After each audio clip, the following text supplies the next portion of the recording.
Our new principal, Mrs. Hauser, and I were working on the handbooks for the students and families for a new school year recently.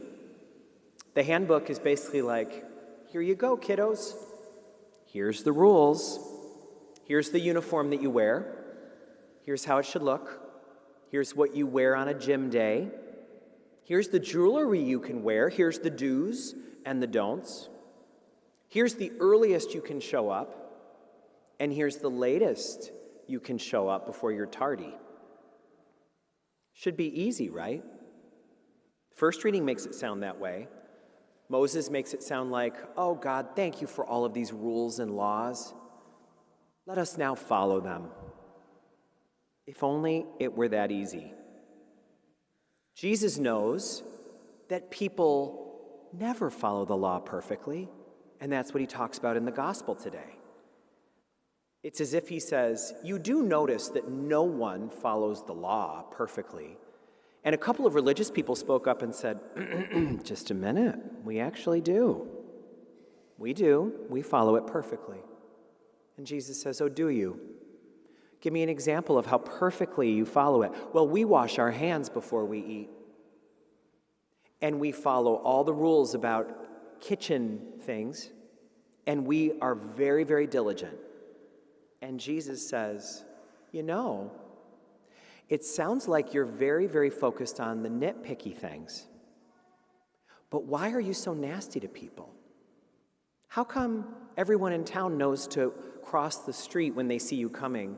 Because you're going to say something judgy to them. Why is it that you feel good about following the easy little rules, and you hold yourself lightly excused from the important rules? One of the things that we have to face when we realize that we're never going to be able to follow the rules, that there's something in us that prevents us, the thing that we have to do is find an out. Who can be responsible for this? And some people choose God and say, oh, please, there must not be a God then, because we're not supposed to live with rules. But most of us here have not gone down that path, at least for too long. But the thing that most of us are tempted to do is to blame what we do on other people. It's not my fault. They made me do it.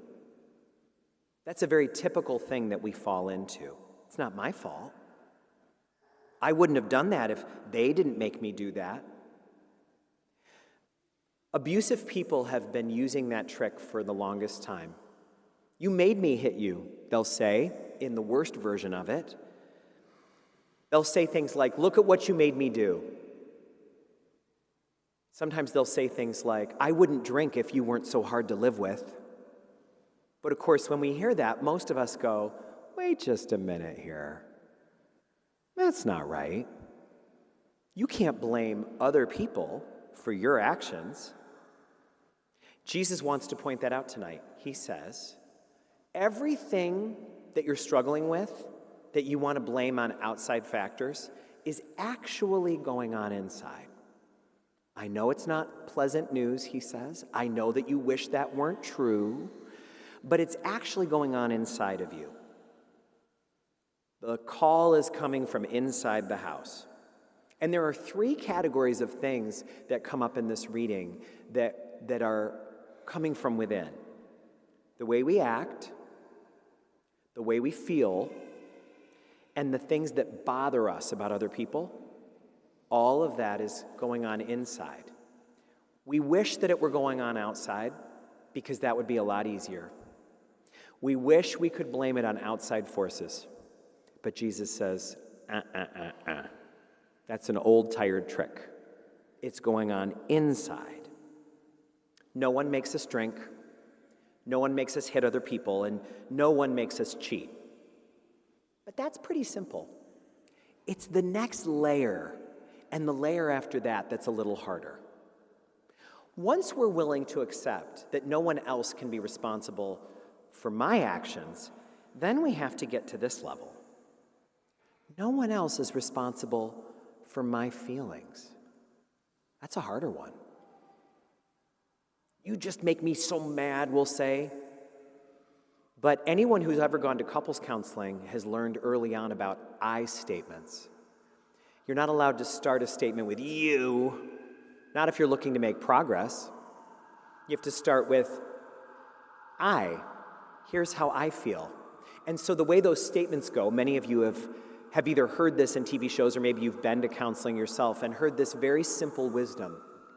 When you do thus and such, I feel this.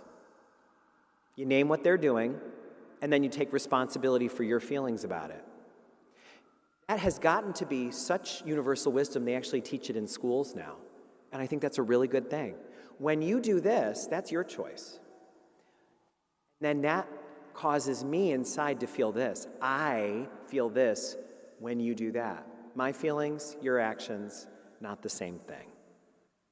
So we're hearing that when something makes us sad, that sadness is going on inside. It's not from outside. And we know that when someone does something, the feelings that we have about it are our business. Those are ours to manage. As Jesus would say, that's coming from within. It's the inside that is our biggest struggle. There's a name for this stuff that goes on inside of us, the emotions we have no control over, the actions that we're so mad at ourselves for doing and we can't believe we did that again. The name of it is the shadow. It's a part of us that we wish were not there and that we wish we could control, and we realize we can't control it. It is a part of us that's out of control, and we wish like heck we could get it in check. The church has talked about this for as long as there's been a church. The name for the shadow in church language is original sin. That's what it is. It's why we've never baptized a baby in this church and said, maybe this one will wind up being perfect every day of her life. Nope, never. Nor do we get to say, maybe this child will have no struggles and everything will just work out perfectly. Doors will open, all the test results will come back fine, everything's going to be great. They'll get every job they ever applied for. Nope. We can't know the future, but we know enough to know that's not true. So when we realize that we've got this shadow, or we realize that we've got original sin, the very natural thing that we do to protect ourselves from it is to deny it. We deny that that's there because it's too painful to face, because we can't fix it. But you know probably where this goes. You know what happens when you deny something in yourself? You start noticing it out there. And that's what this gospel's about. Jesus says, you're mad about the unfaithfulness of people out there, but it's coming from within. This is where the rule comes up that a lot of us really resent, but is the beginning of a very important kind of spiritual wisdom. The rule has a very clever reminder. It's called, if you spot it, you got it. Ugh, I wish that weren't true. That lady talks all the time at such a loud voice. If I think that, I wish she would just tone it down a bit. Guess what that means about me? It means I struggle with that too. Either I do it or I want to do it and I don't feel like I can do it. And so I spot it in other people.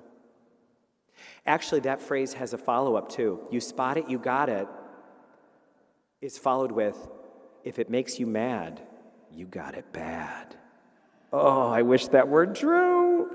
That means the person at work that drives you crazy, it means whatever they're struggling with is something you're struggling with. And the reason you say that can't be true is because it's hidden. It's the shadow. It's not easy for us to see. So this week, we are being invited to ask Jesus, what part of what you said about this coming from within, what part of this do you want me to see? What part of this would you say I'm ready to see now? Is it time for me to take responsibility for my actions? If so, that's the first step. Am I keeping my side of the street clean? Am I trying to blame my spouse for my faults? Because obviously that's not going to work. But then how about the next level? Am I ready to take responsibility for my feelings and my communication with other people and not put it on them? A lot of us are also dealing with the you spot it, you got it thing.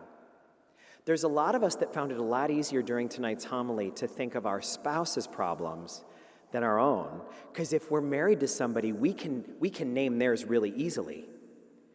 But ours are probably easier for our spouse to name than for us. Oh, I wish that weren't true. But if you spot it, you got it. And if it makes you mad, you got it bad. Maybe the best way to proceed with all this is to just be honest that life is a school and love is the lesson. So maybe we can let go of some of the shame of our shadow, of our original sin, if we just say, you know what, life is about learning. And I have so much to learn. And a lot of the curriculum that God has given me is fighting against myself, realizing my own struggles. A lot of us leave behind trying to change other people at a certain point in our life and realize that the real spiritual struggle is always an inside job.